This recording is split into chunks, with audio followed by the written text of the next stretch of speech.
Section 29, Indian Linguistic Families. Assuredly, one of the most important inductive contributions of the Bureau of Ethnology to science is the monograph on Indian Linguistic Families, which, with the accompanying map of North America, exclusive of Mexico, was published in the 7th Annual Report of the Bureau of Ethnology, 1891. The idea of such a monograph, accompanied by a linguistic map, had been in Powell's mind for many years, but owing to the pressure of his manifold duties, its final planning and execution was entrusted to his associate, Mr. H. W. Henshaw, then in charge of the Bureau under him. Gallatin had published a North American linguistic map in 1836, but the Bureau map was based on a much larger body of material and followed Powell's own idea of lexic, not grammatic, classification. That is, linguistic relationship was determined for the Indian languages by similarities between single words, not by resemblances in the construction of genders and tenses.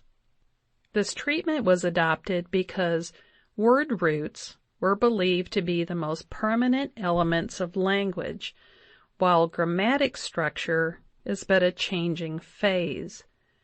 Indian languages to the number of several hundred, thus analyzed and compared, were grouped in stocks or families, the members of each of which show fundamental lexic similarities believed to be inherited from a common ancestral speech, while the different stocks show no relationship whatever.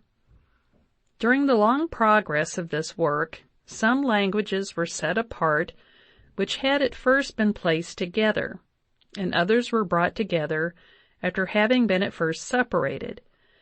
But in the end, no fewer than 58 stocks were distinguished, all fundamentally different, not as French is from German, but as French and German are from Arabic and Hebrew. For each stock includes a group of languages, and the languages of some stocks are as diverse as the Indo-European tongues. The areas occupied by the stocks and their primitive distribution are represented by colors on the map, and the results thus graphically shown are very striking. First to be noted is the rarity of intermixed or fragmentary color areas. Second is the extraordinary contrast between the great extent of the areas of the Algonquian and Athabascan stocks and the small-scale patchwork of the stocks in the coast ranges of California.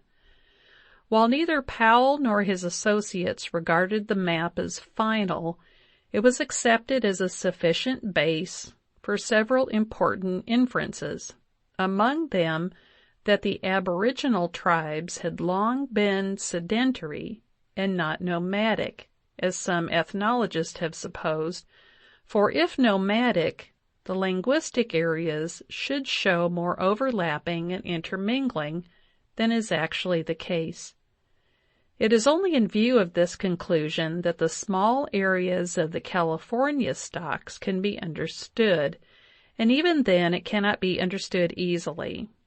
For however sedentary the tribes of Northern California have been, it is indeed difficult to believe that they represent complete linguistic independence in closely contiguous areas of moderate relief, without resemblances by inheritance or by short-distance intermixture. Recent studies indeed suggest that a way out of this quandary may be found by grouping together certain stocks which Powell regarded as wholly independent. But whatever changes may be made in the original map, it was a great contribution to the science of American linguistics. End of section 29.